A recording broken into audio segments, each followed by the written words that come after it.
સુરતના દક્ષિણ ગુજરાતમાં મેઘરાજાની ધુવાધાર ઇનિંગ. દક્ષિણ ગુજરાતમાં ભારે વરસાદના પગલે અનેક વિસ્તારોમાં વરસાદી પાણી ભરાયા.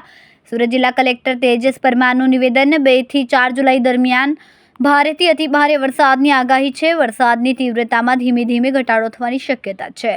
જિલ્લા વહીવટીતંત્ર હવામાન વિભાગની આગાહી પર સતત નજર રાખી રહ્યું છે.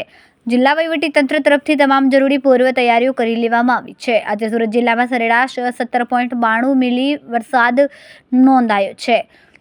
ચાલુ ચોમાસામાં જિલ્લાનો સરેરાશ વરસાદ 228 મિલીમીટર નોંધાયો છે.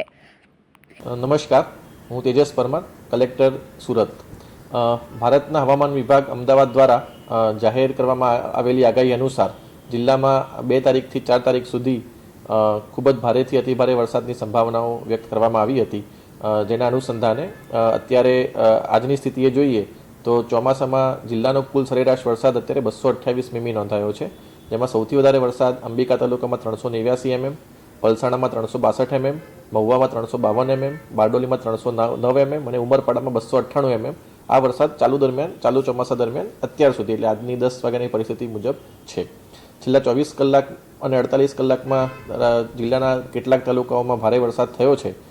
અત્યારે આમ જોવા જઈએ તો કોઈ ભયજનક સપાટી ઉપર કોઈ પણ આપણી નદી કે ડેમ કે જળાશય નથી અને હાલમાં કોઈ પૂર જેવી પરિસ્થિતિ પણ અત્યારે જિલ્લામાં કોઈ જગ્યાએ નથી.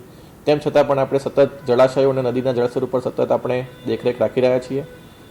કેટલાક નીચાણવાળા વિસ્તારોમાં પાણી ભરાવાની ફરિયાદ સ્થિતિ સર્જાઈ હતી, જેના ઉપર પણ અત્યારે અલગ અલગ સંબંધિત વિભાગ દ્વારા તેના માટેની કામગીરી કરવામાં આવેલી છે. હજુ સુધી કોઈના સ્થળાંતરની જરૂર આપણને પડી નથી. કેટલાક કાચા મકાનોને નુકસાન થયું છે, એ સિવાય કોઈ જાનહાનિ મોટી કે વ્યાપક નુકસાન નોંધાયેલ નથી. કેમેરામેન સેનિલ વિરાણી સાથે વિશાલ છેઠા, માનવ પ્રભા ન્યૂઝ, સુરત.